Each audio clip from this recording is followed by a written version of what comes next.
with Glenn Edney on the Brink Radio. This is Jeff Phillips, and Glenn is my wonderful friend from New Zealand. He's a marine biologist and outdoor water scuba diving enthusiast and writer and many different things. But Glenn, I really want to thank you for taking the time. I think this is it's been 2 or 3 years since we've done an interview, but we did 3 or 4 there back a while back.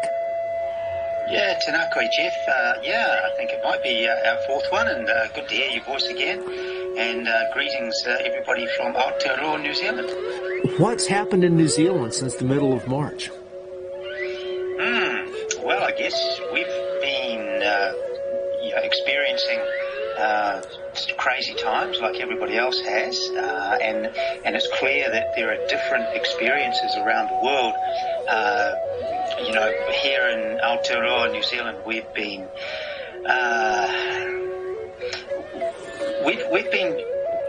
shielded by our isolation partly from the ravages of this current particular virus. And Jeff, I won't go into my personal views on the human response to being a part of a world that also includes viruses.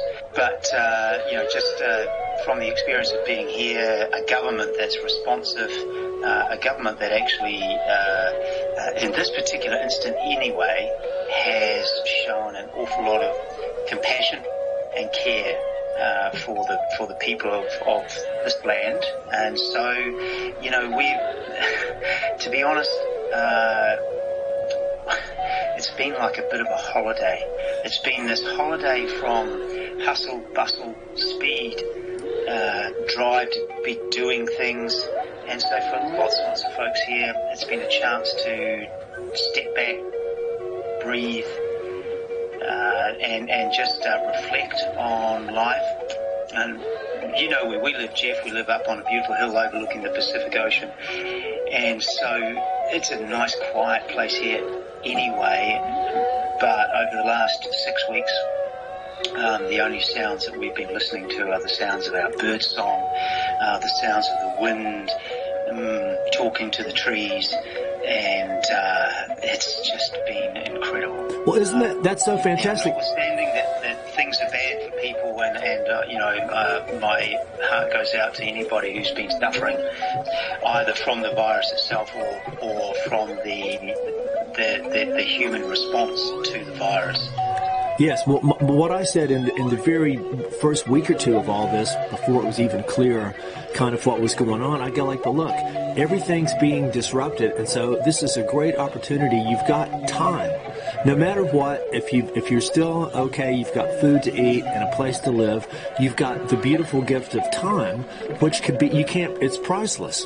And I go like, there's so many people that say, if I ever get around to it, I'll be able to do that. And so it was ironic that, remember I told you I was house sitting, staying at that farmhouse at Matapuri there, close to you, back in late February, early March, and on their wall, he had this round red thing called a round tuit. And it was a red disc, and it had a little thing that goes like, so now you've got a round to it. You can never again use that as an excuse for not doing something. And so I go like, but look, this is a chance for people to learn how to play the flute, to learn how to paint, to write the book they've always wanted to do, to spend time with their family. It was the gift of time, and it's still been that all along. And so, but if you don't mind, take just a couple of minutes and tell me about what you were going to say about the human response to all this stuff. Viruses have been around since the beginning of life, at least 3.9 billion years, as far as we know. And there are some scientists who like to argue that viruses aren't really living things. I'm not going to argue with them, but I'll just say that for me, everything is alive. I'm an animist. The rocks are alive. The water is a living being, so to single out viruses and say they're not living things just doesn't fly for me personally. So given that, if we want to treat another living thing or a community of living things as enemies, Well, it kind of fits in with the way that humanity's gone, where we like to have enemies and we like to have wars, and if we have an enemy, we've got something to fight against. And to capitalize on. A virus that for is just doing its thing, this work of balancing the ebb and flow of life, to turn that into an enemy instead of seeing it as a messenger, as a pointer to imbalance. For me, that it's not a very helpful or very positive way to go. While I have the utmost sympathy for people who are really badly affected on a personal level, if we want to make progress and move forward, we've got to get away from this idea of separation and that we're separate from everything. Yes. From a point of non-separation, the virus is here to help us understand the imbalances that we're creating. Yes, that's very interesting. As I understand it, the standard model is that viruses are kind of on the border between, they're not actually fully biological organisms but they're basically genetic information, DNA and RNA, and they sort of go into a cell and they take over the cell, or they take over the control systems and then get the organism to do what the virus wants it to do, but it's very complex. Bill Bryson, in his great book, A Short History of Nearly Everything, he's got a great chapter called Small World, where he talks about all this stuff. A lot of times, virus it's like you're saying, they're part of what's been here all along. And another whole interesting thing is that viruses might have even come from not on the Earth, and life itself, this panspermia theory and stuff. It's sort of like a cosmological animism, and I really identify. I think I too am an animist. Viruses, it's the ones that make us sick that we know about. There could be heaps of them that are doing beneficial things that we just don't understand, and it's like, so it's a very interesting thing for speculation. And then we haven't even talked about, are viruses able to go like down in the ocean, and stuff like that, but that's sort of secondary to what we're talking about. But were you cut off from being able to go on your boat for long? Yeah, in fact, haven't actually been out to my beautiful islands, Tawhitarahi, now for a couple of months. Are you able to do that now? In our rahui, our restriction, our lockdown, we weren't allowed to go out on the ocean at all. Nobody was allowed to even go swimming. Can you now? For inverted commas, health and safety reasons. So yeah, I'm sitting here now looking out to Moana, Nui Akiwa, the Pacific Ocean, and looking forward to this coming weekend, because I'm going to be getting out diving out of the islands again this weekend. So really looking forward to it. Hey, I just want to just touch on something you just said about viruses in the ocean, and viruses in the ocean are a really good example of that beneficial aspect and service that viruses do, because viruses play a really important role in the balance of phytoplankton blooms, and this working together, the viruses working within the plankton blooms are one of the major and most beautiful controlling factors of nutrient cycling in the ocean. So yeah, like most things, if we only focus on the negatives, we miss a big part of the story. Yes, that is another very interesting side effect of the whole, I'll only say this word once, coronavirus. Oh my God, how many times have we heard that in the past couple of months? Ad nauseum. But at least, how many times have you heard anybody talk about climate change during this time? It's been completely dethroned as the one of the main things that we have to worry about. But look, let me just throw this out. We've talked before about the uniqueness of water and the powers and special characteristics that water has, and especially salt water in the ocean. Well, guess what I've experienced several times this past week, for really the first time really since many, many years ago on the South Island, or when I was in Chile. Ice. We've had 3 or 4 mornings with several degrees below zero, and I have a little bird bath and it was frozen solid, about 10 centimeters thick.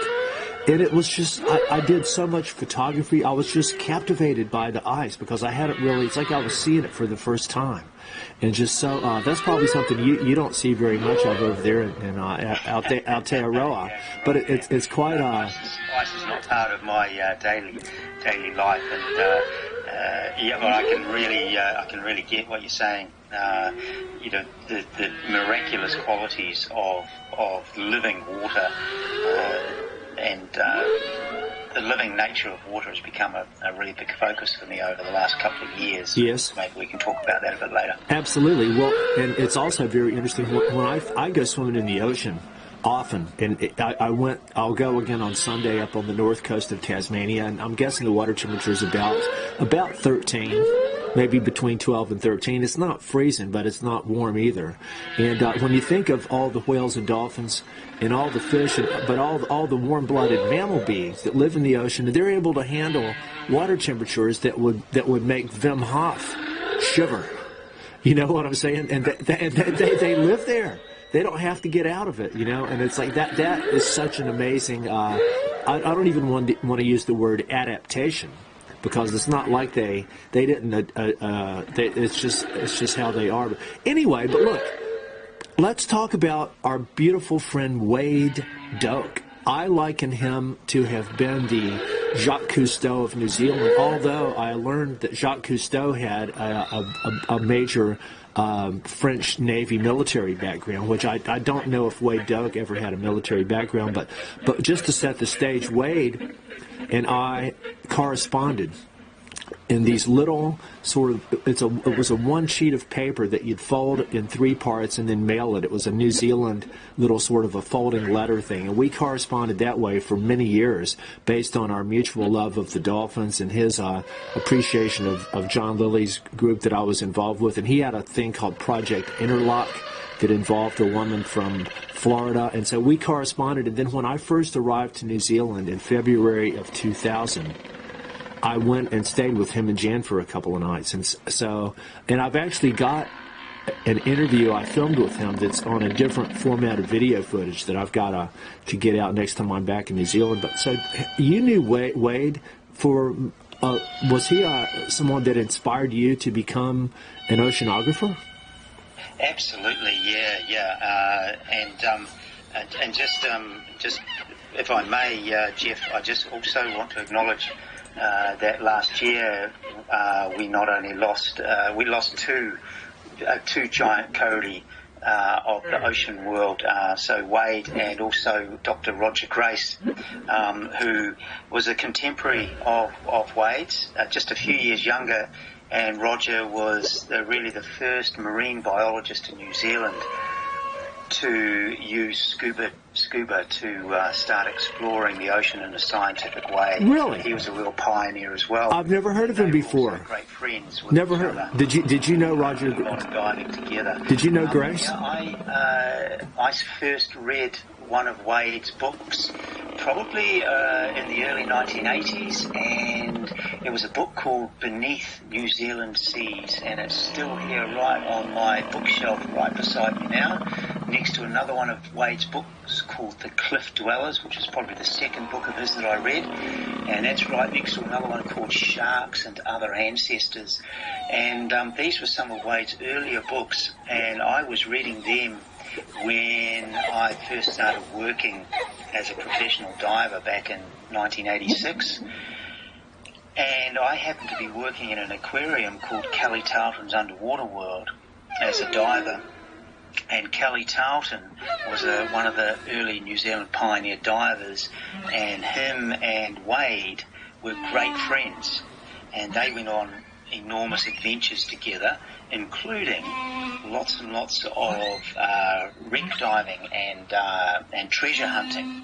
And so Wade started much of his early diving, like so many people back in the 1960s. It was all about treasure hunting. And no, Wade didn't have a military background, but through those years when they were hunting for treasure, they got to use a fair amount of explosives underwater. Very interesting. Very interesting. So I don't know if that would have had anything to do with his sort of the kind of some of the degenerative health issues he had in his later years. I knew another guy that used to dive for abalones in Western Australia, and he would dive down with they'd have a compressor on the boat, and he'd have an airline, and this guy could somehow. This is his story as he told me, but he had the ability to stay down like 3 times longer than anybody else, and so he would typically do that. But they all hated him because he could get way more abalones and stuff. And so, but he reckoned when I met him, it's been probably 15 years ago since I've seen him, but he already had. He wasn't any older than me, like maybe early 60s and 50s then. But he was having all kind of degenerative problems with his joints, and all his gums had deteriorated, so all his teeth had fallen out. And he attributed it to would it have been the mixture he was breathing, or being down at that, with the pressure differential and stuff like that. But anyway, he attributed it to that, and I was wondering if Wade had a similar thing from just his probably thousands of hours spent under the water. It's really hard to say, actually, Jeff. Diving medicine has been around for quite a while now, but yes. It's incredible how little we still know about the physiological effects of being under pressure. Has long term, but clearly when, like for instance, commercial divers are doing saturation diving, where they're actually super saturated in nitrogen and have to spend a week in a recompression chamber, slowly decompressing. Oh my God. Now they definitely have real issues with bone necrosis and that sort of thing. Basically, their bones just turning to dust. So, it's quite possible Wade had some, his joints were getting pretty creaky, and especially his hips and things. But, the other thing, dear Wade would spend hours and hours and hours sitting in pretty uncomfortable chairs in front of computers and before computers in front of his writing desk, writing, and which was one of his great gifts. Yes. And so it's hard to say whether or maybe it's a combination of all that time underwater and all that time sitting in front of his writing desk. You'll have to be sure to not do too much of either of those yourself. Yeah. Well, these days I do a lot of free diving, so it's breath hold diving. For real. So you're not uptaking the nitrogen loading as much as you do on scuba diving. Yes. Well, so why did... hopefully I'll be okay, but if you've got to go some way, and I wouldn't give up my time in Mother Ocean just for a few creaky joints, and I'm pretty sure Wade wouldn't have either. Exactly. And so let me just ask you a technical question, because I've become very interested in nitrogen in the past few months, and I'll tell you more about that later if we have a chance. But why? So the air that you breathe in a tank, what is it? I mean, surely it's got what % oxygen, and then what else is in there?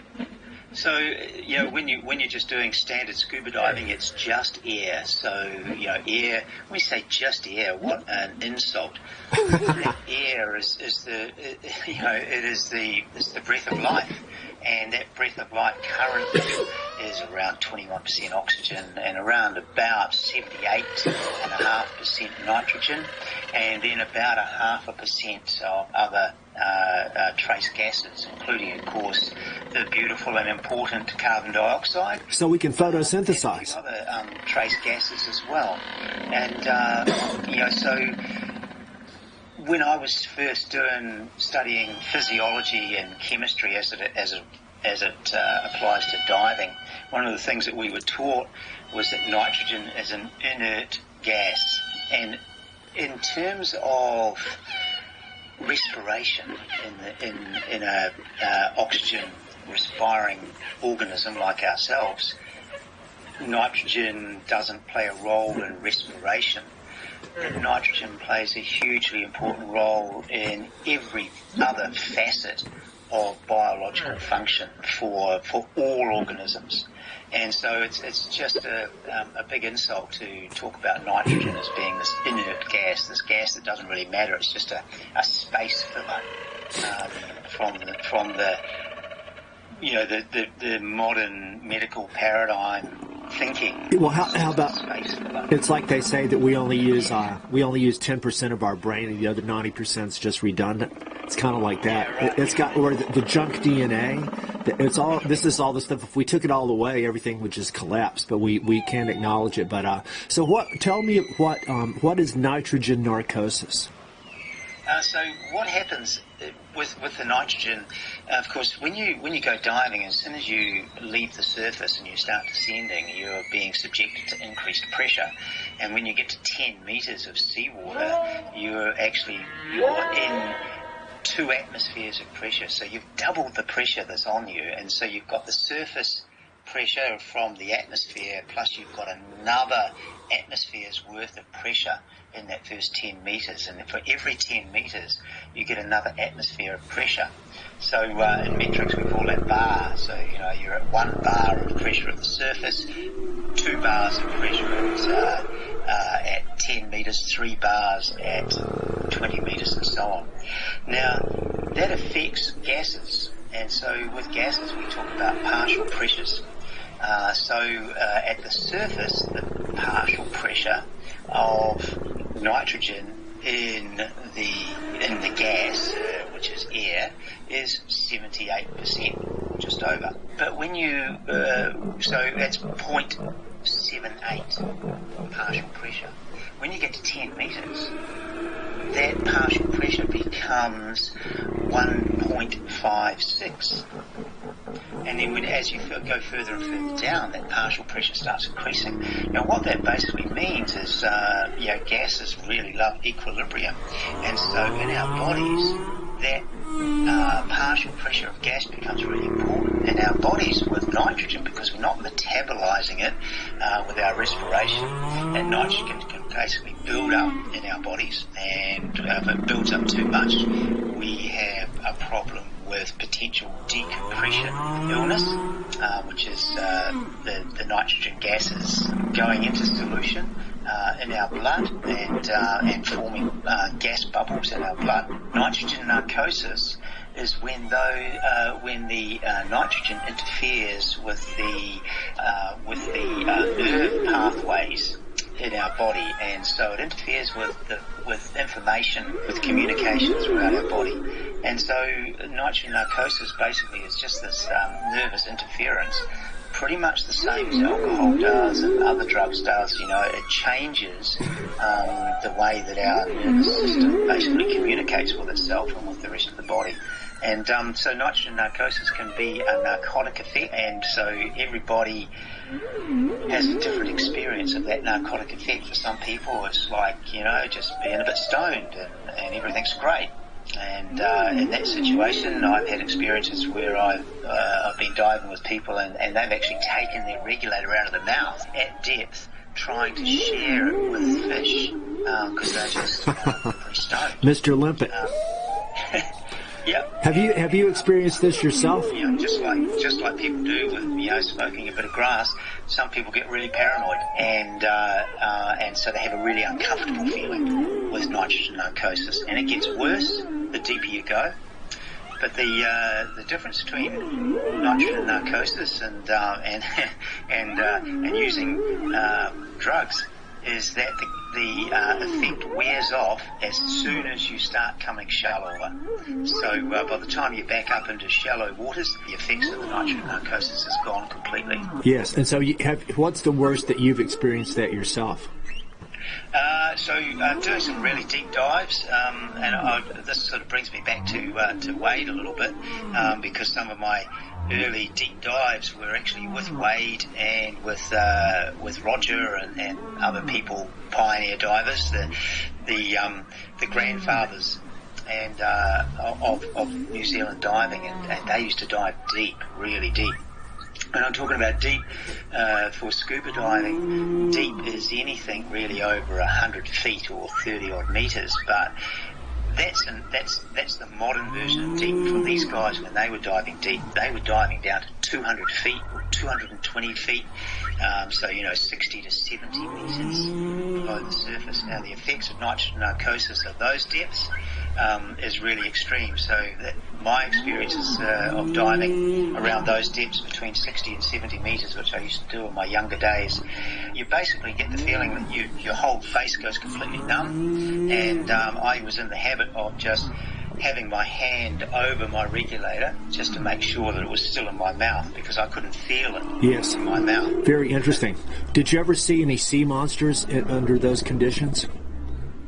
No. I mean, I was one of these people where, back in those days anyway, everything was pretty euphoric for me with nitrogen narcosis. So I was always in a happy place. And you kind of get addicted to it. Well, I was going to say. So deep diving, you get addicted to that feeling. Yeah, so. I'm sure. Terry Lilly's kind of talked about that. And then there's this stuff called nitrous oxide laughing gas. It's like an anesthetic that makes people really, I've done that before. And it's like, so it's very, very interesting. Well, look, so tell us a bit more about Wade Doak. What would you say his greatest contributions were? What was his greatest loves? When I stayed with them, he loved to watch. He put on his TV screen underwater footage that he shot of schools of fish and stuff, and was listening to my music, like this new grand piano recording that I had just done when I arrived here. And so he really liked my music. He thought it went along with his footage, but he did a lot of underwater photography and Project Interlock. And so how do you think, so he got into the ocean from the treasure hunting perspective, but then fell in love with the whales and dolphins and the fish and everybody? Absolutely, yeah. So when Wade wrote more as a kind of an autobiography called Gaia Calls, he did that in, I think, 2013 or 2014. And at the beginning of that book, he said something really interesting. He said, so finally the truth can come out. And then he went on to relay a story of deja vu, like I've been here before. And this was up at the Three Kings Islands, way up north of the tip of the North Island. And they were diving on the wreck of the Lingamite, which is a ship that had sunk up there in a storm, and it was filled with the Rothschild jewels and with lots and lots of gold and silver coins. And they were blasting this wreck to smithereens to try and recover all of the gold and jewellery and everything, which they did. But he was down there. He had this incredible sense of being there before, and you know what? This happened just before he found the very first gold coin of the expedition. So they knew they were on the right wreck because he found this coin, and he knew he was going to find it because he'd been there before. This is how Wade started his autobiography, and he went on to talk about how being underwater changed his perspective, and that perspective became, what is life? What is life? And his love of the underwater world shifted into trying to get some kind of understanding about what life is about from an ocean perspective. And then he basically devoted the rest of his underwater time to really trying to understand life from an ocean perspective. Yes, and you mean like life in the sense of... He fell in love with the fish, basically. Yes, understanding like the nature of life itself, like as a, the myriad expressions of DNA and that kind of thing. Not long before Wade passed over, he had just completed a real seminal work on cetaceans, which was really focused on the relationship between humans and cetaceans and how people are drawn into those relationships. Well, you're anticipating what I was going to ask you. So is that work? Is it finished, or is it going to be published, or do you have a copy of it? So it was a trilogy, and at least 2 of the trilogy are completed, and you can get them on Amazon as ebooks. He'd given up on trying to do print books a while back. For those of us that are involved in exploring the more than human world and wanting to write about it. You know, the age of self-publishing has been a godsend, really, and Wade really embraced that. As Wade embraced technology the whole way through his life. Yes. And so he just went into self-publishing and mostly electronic. So a lot of his stuff is available on Amazon as ebooks. Okay. Well, now let me ask you this. Throughout your contact with him, did he ever talk with you about telepathic communication with whales and dolphins? Yes, he did, but only in later years, Jeff. So this was something that Wade was quite careful about in sharing, because he'd built up quite a large following with his naturalist work. So and his work along with Jan in studying fish behaviour. It's just still to this day they probably almost lead the world in as underwater naturalists. And so Wade and Jan both experienced direct mind-to-mind communication with cetaceans, but he didn't like to talk about it too much. But until later years, when he wrote Gaia Calls, he actually shared those experiences and wrote about them. And when I was writing my book, The Ocean is Alive, I wanted to share what they had experienced as part of my exploration of why it is that we have such a taboo around the idea of direct mind-to-mind communication. And so yes, we had long conversations about their experiences. We had lots of conversations about what might actually be happening, and when we're delving into those realms, of course we have to move beyond trying to understand things through physics and through physical laws, and we've got to move into explorations of energetic fields. And Wade and Jan are never afraid to explore and to be open-minded.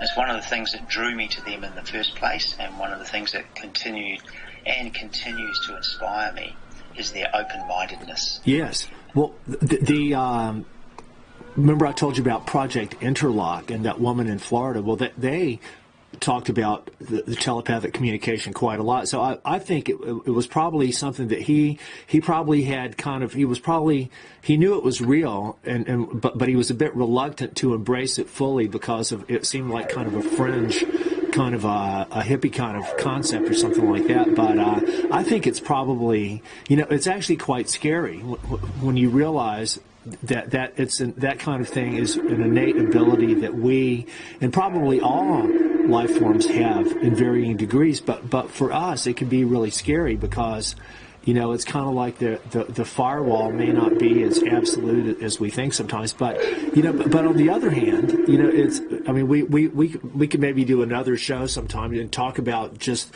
the communication aspect, but what if you had to know what everyone was thinking all the time? Yeah. Exactly. So it's good that we're blocked off. I'd need to have an off switch. Exactly. So it's quite a when you think of how it can be. Like I've had spontaneous communication experiences in that kind of way, very powerful with dolphins on Great Barrier Island and stuff like that. But anyway, let me ask you this. I'm trying to keep moving and cover some different ground here. Did you ever hear of a guy named Frank Robson, or did we ever talk about him? No, I don't think we have, but yes, I have, and I actually I wrote about Frank's experiences with dolphins and his work of communication with dolphins as well, because he was really groundbreaking. Also, did he and Wade know each other? Another Kiwi who he got communicated with, and it was always a case for him. Even from early childhood, he could communicate with all sorts of animals. I don't know if he ever went into communicating with non-animal forms of life, but he then became a world-leading expert in particularly in communicating with cetaceans, and travelled all around the world, working not only in a modern frame scientifically around the stuff, but now I think from what I can gather from reading Frank's work, he particularly was most interested in indigenous understandings of these forms of communication. And for me, it's just it's the most normal thing. So I don't see these things as supernatural. I see them as supernatural. Yes, I'd love to learn more about his work with indigenous understandings of whale and dolphin communication. And that's another whole thing. Did he and Wade know each other? They did, but I don't know, and I don't want to speculate, but I don't believe that they collaborated at all. Okay. But I do know that, Wade wrote a book on interactions around the world with single dolphins, and most often these are bottlenose dolphins, and most often they're juvenile males. And I know that Wade covered in that book Frank's experiences with Horace, the juvenile teenage bottlenose dolphin down in the Hawke's Bay. Yes, I remember that. Well, now let me ask you this: something that I have a pretty good amount of disdain for is people that are they're claiming that dolphins use language. They're going like, we're going to decode the dolphin language, or we're going to translate it into English. And I go like, but look, it doesn't work that way. And then I end up saying like, well, look, can you translate a symphony into English? Or Steve Martin, the comedian, who's also a really talented banjo player, he goes like, talking about music is like dancing about architecture. So what I wanted to ask you is, or throw this out, to me, there's a big difference between trying to study or analyze communication, for example, how whales and dolphins communicate. It's a whole different thing whether you're trying to analyze that or whether you want to understand what it is that they're trying to communicate. And the latter is what my path has really been, about if they're communicating, what are they sharing? I absolutely 100% agree with you, Jeff, and it's my interest as well. Decoding is a very linear Absolutely. approach. And I believe that communication is all about meaning, and meaning is not linear. No. So, and my experiences with communicating or being communicated with humpback whales in particular has been all about meaning. Well, would you say that what happens is it's imagery, yes, rather than words? And I know that for some other people, the way it manifests in terms of meaning is through words and through that's how that meaning comes to people. So it is different, but ultimately it's about meaning. Well, they say a picture is worth 1,000 words, and so would you say that during all your many years of diving with the humpback whales, because you, as I remember, you took people, you had sort of like a tourism enterprise where people could go and swim with the whales, and you did that so that you could be near them yourself. And so, would you say that we're a self, so how can you not be selfish? But anyway, but what I'm saying is, would you say, looking back over all your time with them, did any patterns emerge in the sense of the reason that they would seem to have communicated or shared something with you, or what the themes or motifs in what they shared, or any sort of regularities of that connection? Yeah, I think that there's an underlying aspect which, for me, really comes through strongly as connectedness. So I'll say it like this, I guess, being present. That was one of the most powerful experiences that I've as a theme. So every time we're I'm in the water, even and sometimes even still on the boat, the sense of presence. So rather than there being sort of like a detail to a communication, there's just a presence, and that presence is, we just call it being, and it's an act of acknowledging the non-separation. And so, and I'm trying to explain the meaning of this using language. Yes. The act of non-separation is how I can describe it, but the whales weren't trying to communicate that. They were just being that. Exactly. Well, see, but that is so cool. And in a radio show I did a couple of weeks ago, I was talking about how I was looking at some of the stuff that Terry Lilly had shared about he felt that there was a stronger sense of community or even friendship between all the different various critters that lived. When he's down there diving with them and stuff, it's like everything's a little more connected, and it's exactly like what you're saying. And I went like, well, look, could that have anything to do with the fact that water is central to life as we know her? Every living thing is mostly made of water. So when you're actually down in the water, and not just any water, but the ocean water that's very similar to our blood, for example, when you're immersed in the ocean, which is where we believe life might have originated to begin with, when you're down in there, the connection between everybody is even greater, or it's the true original level of connection that we always had. And it's sort of like water actually is kinship. Absolutely. Yeah, you're just touching on stuff that's very, very close to close to the surface for me at the moment. It's one of my main focuses at the moment is really delving into the meaning of being water beings. Well, tell us a little more about that. Everything is water. Yes. Life is just animated water, as Vladimir Vernadsky, the great Russian scientist, said.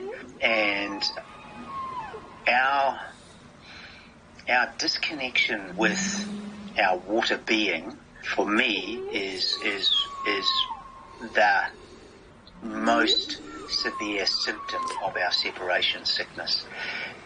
Now, I've just finished, just in the middle of the night, I've just been participating in an ocean summit as a panellist, and myself and a Maori academic from Auckland University, Dr. Dan Hikaroa, our kaupapa, our purpose for being on this panel was to talk about the ocean as a living being. And, what I was focusing on was that water is the living essence of everything. And, interesting thing, no matter which way you look at it, water is the facilitator of life. I'll go further, and I'll postulate that life is brought into existence to facilitate or further facilitate the flow of water. The flow of water facilitates the conservation of energy. So this does not in any way conflict with our understanding of thermodynamics or the law of energy conservation. In fact, if we look at it from that perspective, just this physical perspective, the evolution of life makes perfect sense to enhance the conservation of energy through the flow of water, in other words, through the water cycle. Now that's only the purely physical, and of course there's the metaphysical, the spiritual aspect, and none of those things are separate. They're all part of the flow of water. So water is life. I finished off the panel discussion in the middle of the night by inviting people to go down to the ocean to immerse themselves back in their mother and to remember that you are the ocean and the ocean is you. Yes. And there is no separation. Absolutely. And life is animated water. And, yes. Funnily enough, that's at the end of the summit, that's one of the three main takeaways from this whole summit, which has included panelists from all sectors of interest. And that's one of the main takeaways. This is what we need to remember.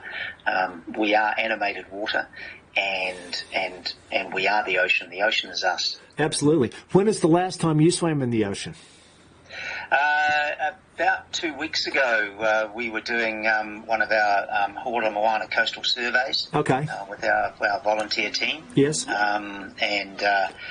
It was glorious. Yes, I've been able to go at least once a week, and it's just so. I mean, I could almost live in the ocean or live on the beach. But look, let me ask you this: why do electronics and seawater not get along? And look at how much electronics is in our life. And this has a lot to do with our disconnect from water, and is the electronic nature of our environment. In fact, that we're using electronic technology right now. Yeah. Well, it sure as heck doesn't like being anywhere close to salty water. That's for sure. I can attest to that, having gone through so much cameras, electronic gear and cameras. Absolutely. With underwater photography. Yep. Yeah. I'm going to have to pass on that one, mate, because it's just, I'm a user of electronic technology, but me I'm too. An understander of it. Well, it's kind of a love-hate thing. Mostly, I just call it electrickery. That's a good one. It's just beyond. It's beyond me. I have a love-hate relationship, I think, like a lot of people. Yes. Our modern communication technology that facilitates a global village in terms of sharing experience, and it's got its real positives and it's got its real negatives. And I like to fantasize of a time when none of it exists. Well, I was just going to say, what if I can't imagine it now, because it's so much a part of an awful lot of what I do. I'm a communicator and a storyteller. Exactly, but look, this is the paradox. This is the paradox that we're at, because you go like, well, look, I go like, well, I'm very thankful to digital photography, because if I had to make films using 16 millimeter, 35 millimeter, you got to be a millionaire to do that, and like, recording and communicating like we're doing now, and telephones and all this different kind of stuff. But I go like during I've gone for over 4 months when we lived on Flinders Island, my partner and I, in 2011, not only off the grid, but with no electricity at all. Nothing. We had camera batteries and batteries in our head torch and a landline. We had to drive 60 kilometers to go to the shop and go online and stuff. And so it's like living away from those electrical fields. Let your whole system recalibrates at a much higher level of sensitivity, and you feel like you're becoming a real person for what it really means. And so what I'm saying is, this ties in with our telepathic abilities and all kinds of ultra fine sensation and perception that I think is our true birthright as living beings. This electronic stuff might be the chronic nature that we're almost mutating to become it. The whole sort of the transhuman thing and stuff like that. But if it's blocking part of our abilities, and so if we shut it off, we might then really know, we might have the ability to have levels of information transfer of the complexity and order of magnitude that we're able to do like we're doing right now. If it's stuff we needed to do, we might be able to do it, possibly even in ways we don't even understand, but the electronic stuff could be blocking it out, because it's like it's a different way of doing it, but it's dependent on an external technology. You could be absolutely right. And where we live, we don't have any Wi-Fi networks around us unless we turn on our router. Yep. And we only turn it on when we need to use it. Yes. So we just we don't want to have any of the stuff just flying around us unless we're actually using it. Yes. And we choose to live in a place where there isn't the neighbour's Wi-Fi. Isn't bombarding us. We just don't have that, and that's intentional. And the last sort of 6 to 8 weeks, where we've just been sitting up here on the hill and just enjoying everything else getting quiet, is really has just been amazing, and I think that I've certainly experienced a deepening sense of connection, and felt much more in tune with this place through not having any of that stuff. And then, of course, I come in and I've got a Zoom meeting here, or yes. I need to work on a writing project or whatever in front of my computer. So yes. That stuff is still happening as well. Absolutely. Well, but, you'll have to turn it off. You'll have to get your notepad. Incredibly important. Get a notepad and write a book using a notepad, just like in the old days, just to keep because if you looked at my desk, my desk right now, it's just covered in notepads. Keep the tradition alive. Well, and I've got a favourite pen that I use for making my notes. Absolutely, I still write postcards a lot and stuff. I'm catching up on that. Look, let me throw this out on my friends on Great Barrier Island, where I spend probably more time than anywhere else in the past 20 years. One of the issues I've had there is a bioacoustic issue, because I'm always outside painting, and even in the night and even in the winter, I've got the doors and windows open, and I hear every plane flight that they had from the two little airlines going back and forth from Auckland. And there was times when I logged over 50 flights in between noon and 5 p.m. one day. This was a holiday, but it was almost like this really loud planes in the sky constantly. And I sort of was monitoring this and always sort of trying to raise it as a bioacoustic issue for how many of these flights are actually necessary. And then I learned that they would have a flight from Auckland to Great Barrier with only one passenger, just because it was a scheduled flight, like a city bus or something. I go, but look, most people don't notice because they're in their house all the time with the stereo and the TV and blah, blah, blah, or they're deaf. But I constantly monitored this bioacoustic thing, and I went like, well, my friends told me that during the past few weeks, they've come back in the past couple of weeks, but for a while, all these flights were grounded. And my friends are going like, oh my God, it's the quietest it's been in 20 years. And I go like, oh my God, how ironic that I'm not there to experience this, because all you could hear would be the ocean and the birds. And I go like, I asked my friend if he could record some of the silence for me. So I'm actually getting ready to write a major letter to the council of the island and Auckland and the airlines and just ask them, I go like, but look, is this not a great moment of re-navigating and not necessarily returning to the level of exactly how business as usual was before? Surely we need...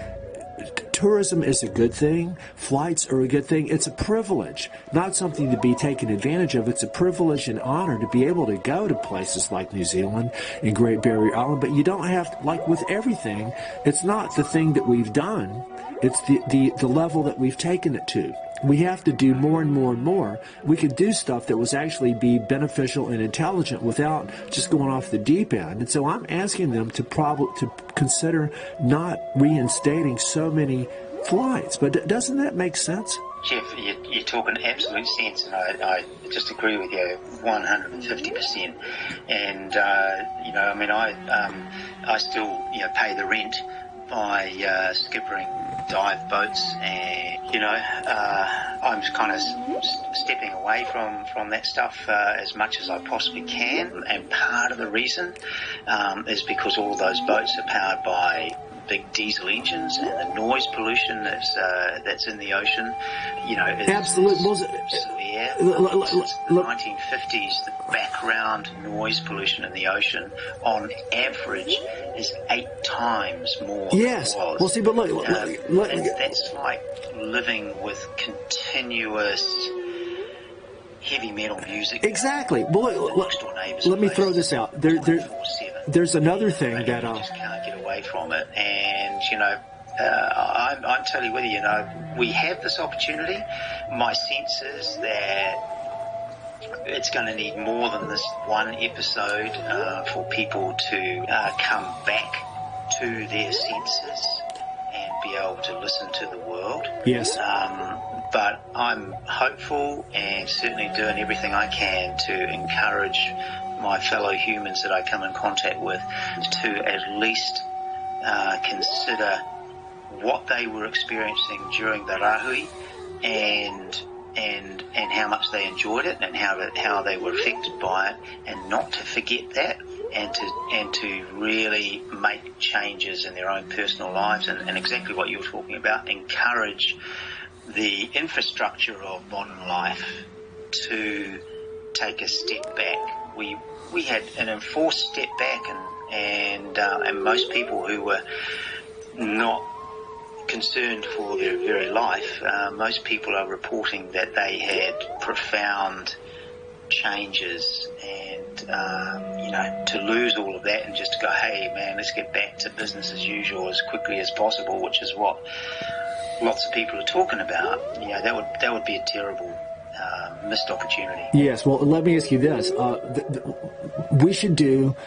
When you have the time, we should do a follow-up to this interview and continue with talking about what the real threats are to the ocean, and also how I haven't heard of almost no whale and dolphin strandings anywhere for the past couple of months. And I go, but that can't possibly, hopefully that's the reality, but it may be because they haven't been reported because people haven't been out and about to see it. And then also there's the issue of shrouds, protective covers on propellers, and all these sort of pragmatic things, reducing the plane flights and everything. We're up to the end of the hour, and let's stop for now, but let's do a part 2 soon. Yeah, it's an area we were doing quite a bit of work, trying to work with local Māori who are very concerned about the health of the Awa, the river.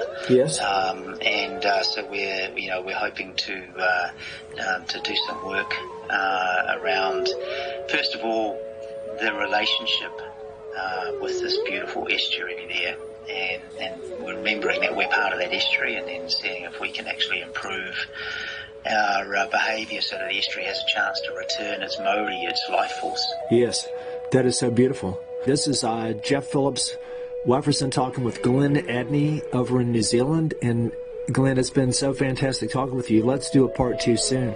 And so let me just ask you, what was the actual name of that summit, in case people might want to try to access information on that, or maybe you can tell me later. And also, what is your website?